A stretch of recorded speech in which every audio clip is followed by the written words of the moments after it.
So Primitive War is finally available to purchase digitally or to rent digitally, at the very least in the US, which means that a lot more people can finally watch this movie, which is something I couldn't say a few months ago because of course it had a very limited release, so not everybody had the opportunity to see it, which is truly unfortunate. But I figured because more people have the chance to watch it and might be a little bit iffy on whether or not they want to watch it, I figured I'd do a little bit of a spoiler-free review. That way you can see whether or not you would like to justify watching it, making the purchase or making the rent payment.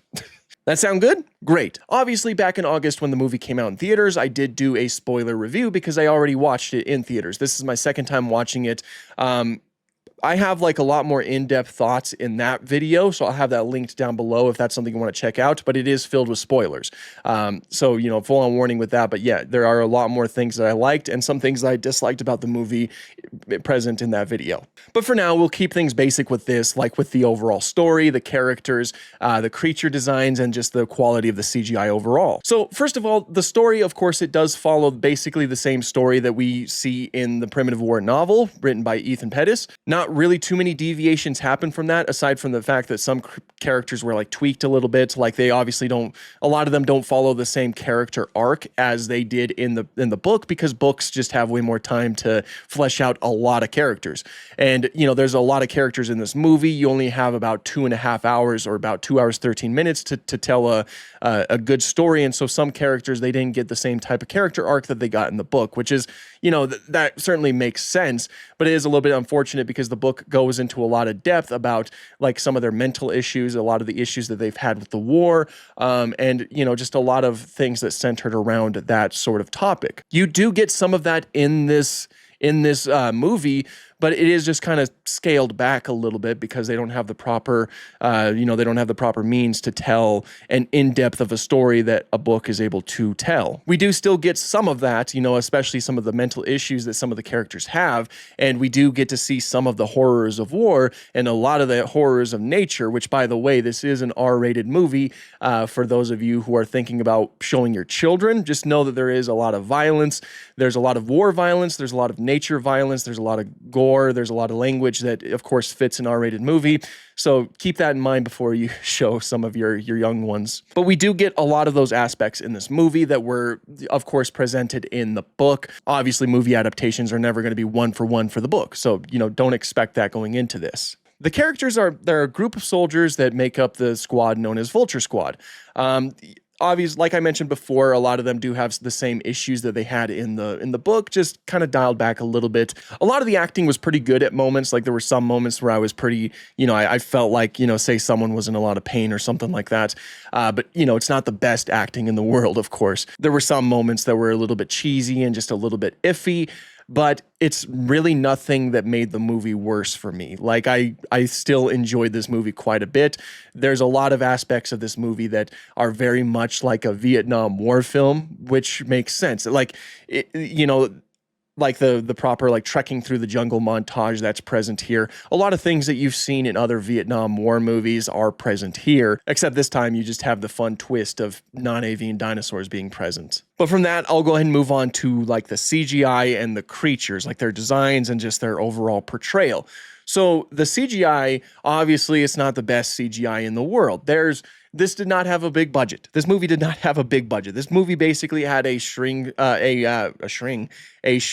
budget, around $8 million. So you can definitely tell that in a few moments. There are some shots that are really like rough to look at, but there are other shots that I think look pretty dang good, especially considering the budget. Especially the feathered dinosaurs, they looked really good. The quality of the feathers I thought looked fantastic on them for the most part. There were some shots that didn't look that great, but I digress.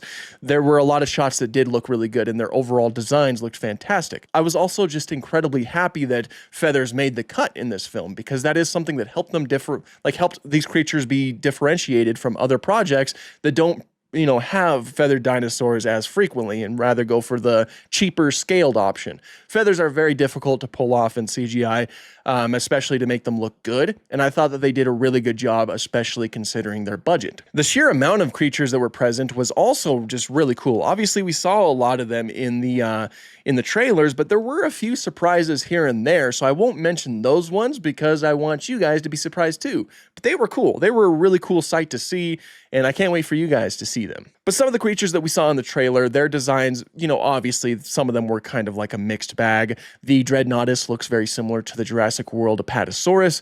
The Tyrannosaurus looks like the Jurassic Park / World Tyrannosaurus, except it has lips, which is cool. I love the addition of lips, but them looking the same, I don't really know if that was the best option, because I think this is a movie that should be kind of like, differentiated from Jurassic Park, especially with how unique like the comic designs looked, like this T-Rex with these really green feathers. That of course looks very different from the Jurassic Park version. This one, there are some things that differentiate it, like the male has like small feathers or quills. But for the most part, obviously the model is very similar to the Jurassic Park version, which is never something that I really was on board for. Again, I just want these things to be separated because I do think that the Jurassic franchise needs a little bit more competition out there. Not a big deal at all. The T-Rex portrayal was still very cool. There were a lot of great moments with the Tyrannosaurs, and hopefully we get a sequel so we can see more moments with the Tyrannosaurs.